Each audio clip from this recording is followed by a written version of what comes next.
प्रधानमंत्री ने video conference के जरिए गुजरात के राजकोट में एम्स की आधारशिला रखी।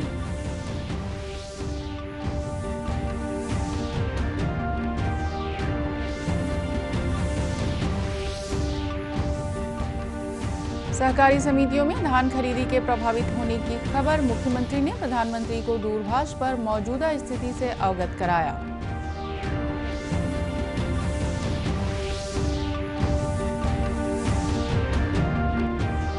इस बार कोरोना से बचाव के दिशा निर्देशों के बीच होंगे नव वर्ष के आयोजन।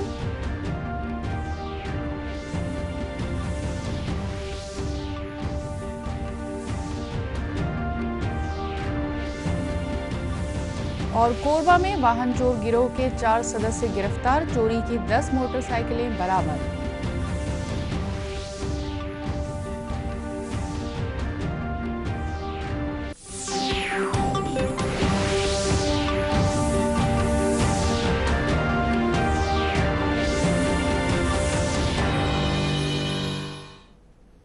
नमस्कार, आप देख रहे हैं दूरदर्शन समाचार। मैं हूं रेहाना। अब समाचार विस्तार से। प्रधानमंत्री नरेंद्र मोदी ने आज वीडियो कॉन्फ्रेंस के जरिए गुजरात के राजकोट में अखिल भारतीय आयुर्विज्ञान संस्थान एम्स की आधारशिला रखी।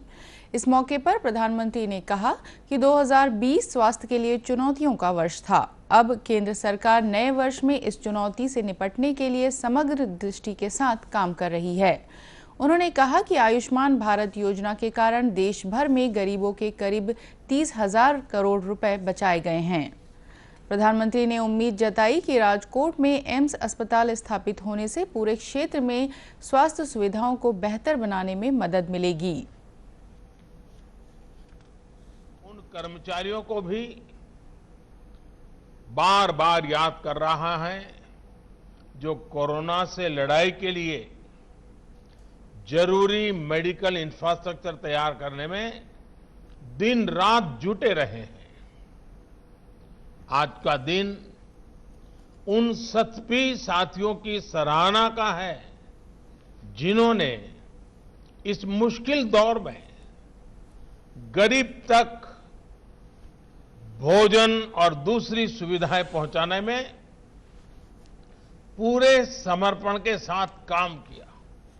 इतना लंबा समय, इतनी बड़ी आपदा, लेकिन ये समाज की सामूहिक संगठित ताकत, समाज का सेवा भाव, समाज की संवेदनशीलता, उसी का नतीजा है कि देशवासियों ने किसी गरीब को भी इस कठिनाई भरे दिनों में रात को भूखा सोने नहीं दिया। ये सब नमन के पात्र हैं, आदर के पात्र हैं। इस मौके पर गुजरात के मुख्यमंत्री विजय रूपाणी ने कहा कि करीब 1200 करोड़ की लागत से बनने वाला एम्स अस्पताल अगले 2 वर्षों में बनकर तैयार हो जाने की उम्मीद है। इस अस्पताल में 750 बिस्तरों की व्यवस्था होगी। वहीं एमबीबीएस की 125 सीटों और नर्सिंग की 60 सीटों पर अखिल भारतीय परीक्षा के माध्यम से छात्रों को प्रवेश दिया जाएगा। प्रदेश की विभिन्न सहकारी समितियों में धान खरीदी के प्रभावित होने की खबर मिली है। मिली जानकारी के अनुसार विभिन्न केंद्रों में खरीदे गए धान के उठाव में देरी होने के कारण यह स्थिति पैदा हुई है। बताया गया है कि बहुत सी समितियों में धान का स्टॉक क्षमता से अधिक हो गया है और अब वहां आने वाले किसानों का धान रखने की जगह नहीं है। इसके अलावा बारदानों की कमी की भी खबर मिली है। इस बीच नेता प्रतिपक्ष धर्मलाल कौशिक ने धान खरीदी की मौजूदा स्थिति के लिए राज्य सरकार को जिम्मेदार ठहराया है। उन्होंने कहा कि भारतीय खाद्य निगम के पास राज्य को 25 लाख मीट्रिक टन धान नवंबर तक जमा करना था, लेकिन 2 बार समय सीमा बढ़ाने के बावजूद अभी तक धान जमा नहीं किया गया है।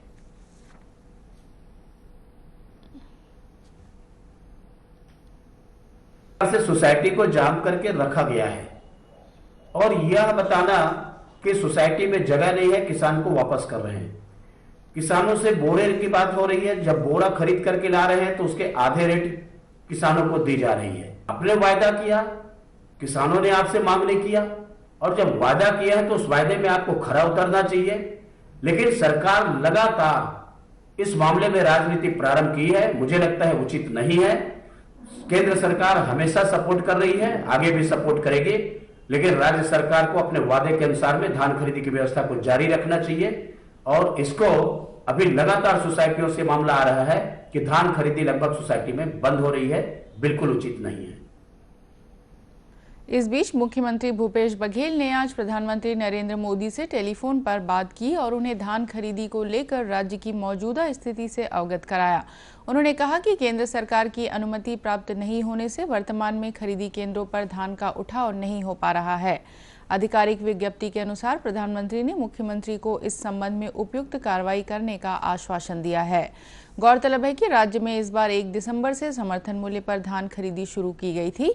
अब तक लगभग करीब 48 लाख मीट्रिक टन धान की खरीदी की जा चुकी है। राज्य में तेंदुपत्ता संग्राहकों को सामूहिक सुरक्षा योजना के तहत अब तक 44 लाख रुपए की राशि दी जा चुकी है। गौरतलब है कि इस योजना के अंतर्गत तेंदुपत्ता संग्राहक परिवार के मुखिया या किसी अन्य सदस्य की मृत्यु होने पर परिजनों को 12,000 रुपए की आर्थिक सहायता दी जाती है। चालू वित्तीय वर्ष के दौरान इस योजना के तहत प्रदेश में आर्थिक सहायता के 371 मामले दर्ज किए गए थे। प्रदेश के वन बहुल जिलों में इस योजना का सबसे ज्यादा लाभ संग्राहक परिवारों को मिला है। इनमें रायपुर सहित बिलासपुर, रायगढ़, सरगुजा, महासमुंद, धमतरी, गरियाबंद सहित बस्तर और सरगुजा संभाग के विभिन्न जिले शामिल हैं। इस योजना का संचालन छत्तीसगढ़ राज्य लघु वनोपज संघ द्वारा किया जा रहा है। संघ के अपर प्रबंध संचालक SS बजाज ने बताया कि योजना के तहत हितग्राही परिवार के दावेदार सदस्य के बैंक खाते में सहायता राशि सीधे जमा कराई जाती है। देश में कोरोना संक्रमित मरीजों की संख्या लगातार कम हो रही है। पिछले 24 घंटों के दौरान देश भर में कोरोना के करीब 22,000 नए मामले सामने आए। वहीं देश में अब तक कुल संक्रमित लोगों की संख्या 1,02,67,000 के करीब पहुंच गई है। वहीं देश में लगभग 99 लाख लोग कोरोना से ठीक हो चुके हैं। इस महामारी से स्वस्थ होने वालों की दर लगभग 97% हो गई है। वहीं छत्तीसगढ़ में कल देर रात तक कोरोना के 1,059 नए मरीज सामने आए हैं। इनमें से 14 लोगों की मौत हो गई। स्वास्थ्य विभाग के अनुसार पिछले एक हफ्ते से कोरोना मरीजों की संख्या में कमी आ रही है। पिछले हफ्ते तक सक्रिय मरीजों की संख्या करीब 17,000 थी, जो इस हफ्ते लगभग 12,000 रह गई है। वहीं प्रदेश में अब तक कुल मरीजों की संख्या 2,78,000 के पार चली गई है। इस बीच स्वास्थ्य विभाग द्वारा कोरोना वैक्सीन के लिए अग्रिम पंक्ति के कार्यकर्ताओं की सूची बनाई जा रही है। इनमें स्वास्थ्य, पुलिस और साफ सफाई सहित अन्य आवश्यक सेवाओं के कर्मचारी शामिल हैं। खबरों का सिलसिला आगे भी जारी रहेगा। फिलहाल वक्त है एक छोटे से ब्रेक का।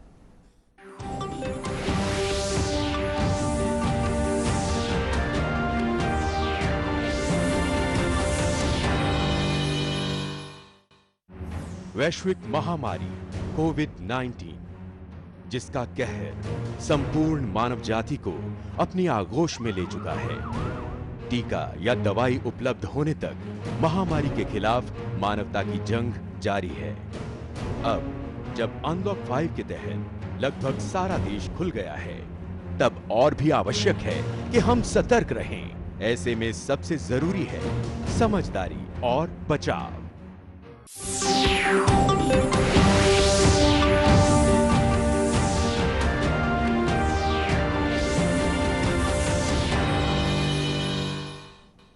ब्रेक के बाद एक बार फिर स्वागत है आपका दूरदर्शन समाचार में।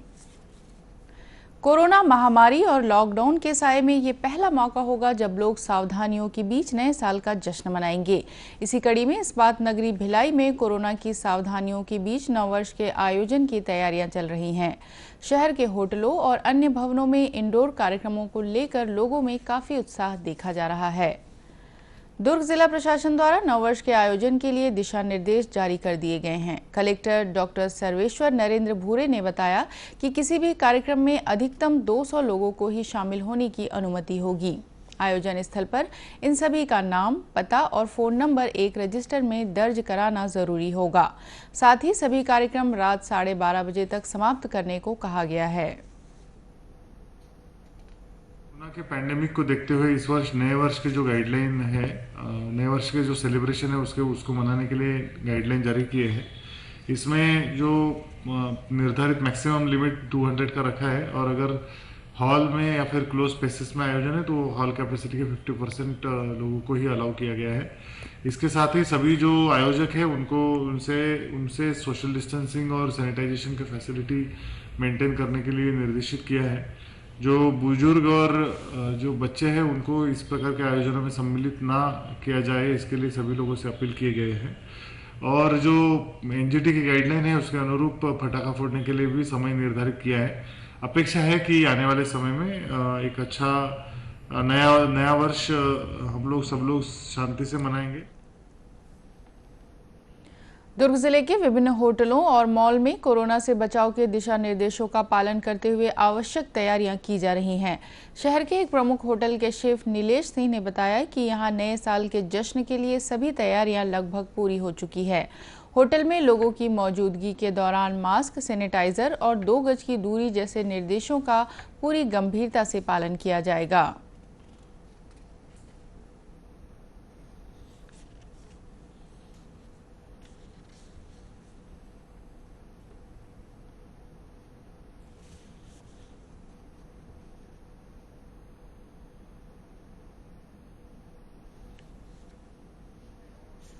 वहीं जिला पुलिस ने भी नए साल के कार्यक्रमों के लिए सुरक्षा के कड़े इंतजाम किए हैं। जिले के सभी प्रवेश मार्गों पर पुलिस और नगर सेना के जवानों को तैनात किया गया है। शहर में दाखिल होने वाले सभी वाहनों की सघन जांच की जा रही है। कोरबा पुलिस ने वाहन चोर गिरोह के 4 सदस्यों को गिरफ्तार कर इनके पास से चोरी की 10 मोटरसाइकिलें बरामद की है। पुलिस के अनुसार कोतवाली थाना क्षेत्र के एक मोहल्ले में गिरोह का एक सदस्य चोरी की मोटरसाइकिलें बेचने का प्रयास कर रहा था। मुखबिर से सूचना मिलने पर कोतवाली थाना प्रभारी ने ग्राहक बनकर उससे मुलाकात की और पूछताछ के बाद उसे गिरफ्तार कर लिया गया। जिले के अतिरिक्त पुलिस अधीक्षक कीर्तन राठौर ने बताया कि पूछताछ के दौरान गिरोह के 3 अन्य सदस्यों का पता चलने पर उन्हें भी गिरफ्तार कर लिया गया है।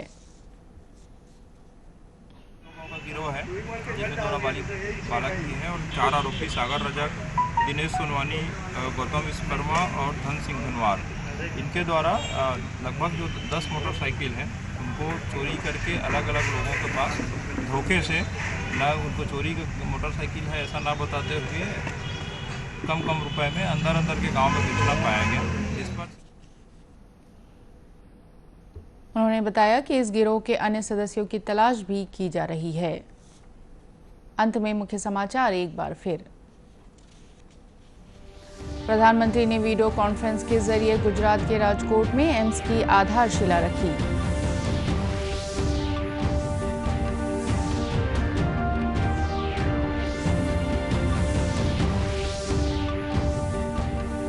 सहकारी समितियों में धान खरीदी के प्रभावित होने की खबर, मुख्यमंत्री ने प्रधानमंत्री को दूरभाष पर मौजूदा स्थिति से अवगत कराया।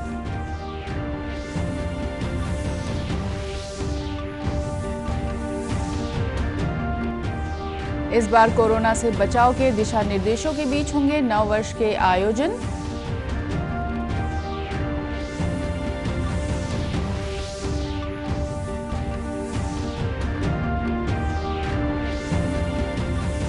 और कोरबा में वाहन चोर गिरोह के 4 सदस्य गिरफ्तार, चोरी की 10 मोटरसाइकिलें बरामद। कोरोना से बचाव के लिए मास्क, सैनिटाइजर के साथ ही सोशल डिस्टेंसिंग का भी पालन करें। कोरोना को हराना है, मास्क जरूर लगाना है। इसी के साथ ये समाचार बुलेटिन समाप्त हुआ। नमस्कार।